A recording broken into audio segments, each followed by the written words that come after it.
What are the sales skills that you cannot learn from a book or in a class that you need to help you close sales? I'm Sylvan Bell. It is November 28, 2017, 7:38 in the morning here at Sharks Cove, Oahu. Perfect day to talk about sales and a perfect day to talk about curiosity. And as you go through a sales process, as you talk with your buyer, one of the easiest things for you to do to figure out how to sell more is to be curious and ask better questions. And this is going to come down for you looking for the golden key, the area to get into their objection. So somebody gives me an objection like, I want to think about it, okay? So the typical standard sales response is, so what do you have to think about? You know, I'm going to go, hey, you know, I'm kind of curious about something. You know, earlier you told me that you had a problem with X, Y, and Z. Are those no longer an issue for you anymore? Oh, no, they're still an issue, okay? Well, at least now I have something to work with, and I could use some anchoring here. I could ask some better questions, but curiosity is going to be one of those things throughout the entire sales call. It's not just going to come up in the objections. It's not just going to come up at the end of the call. It's going to be throughout the entire process. You're going to have things like, hey, I'm kind of curious about that. Why did you say that? Hey, I need some clarification. Here's what's going on.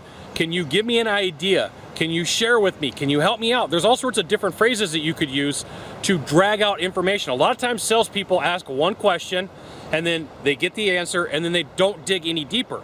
And one of the things that you can do to help you out is dig deeper on the questions to figure out where that pain really came from. Because, you know, you're just scratching the surface on a lot of questions with the buyer.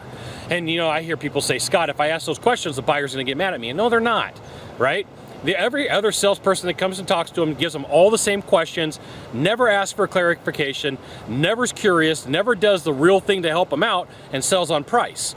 Well, if you're going to beat that and you're going to do more than just selling on price, you're really going to have to understand what their problem is. And the only way that you could do that is, one, ask better questions, but two, be very curious. Be very curious. You know, I don't understand, like, so the whole Columbo thing. Columbo would always play dumb and ask a bunch of questions. So you could ask really good questions, but there's a layer after it. There's a question after the question that you need to figure out. Now, I'll give you a couple different phrases that you can use. Can you help me out? Can you share something with me? I don't quite understand. Maybe I'm missing something here. I need to understand more. There's something that is not being discussed. What is that? I mean, there's a lot of different ways for you to do it. Now, for you got to figure out what's comfortable and how you're going to ask what you're going to ask to get to that point. But if you really want to be good at closing sales, take this sales tip, the sales advice, the sales lesson, and ask questions that build on curiosity. So ask really good questions with one of the videos, but being very curious is the kicker. So it's like a 1-2 punch. It's like ask good questions, give good follow-up curiosity questions to help you close more sales. Now, if you could do a small favor for me in the box down below, leave a comment, question, or story, that'd be fantastic. To the right, to the left, there's a subscribe button. You know what you got to do. You got to subscribe. And then last of all, you can send it out to all your friends via StumbleUpon, Facebook, Twitter, Google+. Why not even LinkedIn? Sylvan Bell. We'll see you soon. Thanks for watching. Aloha.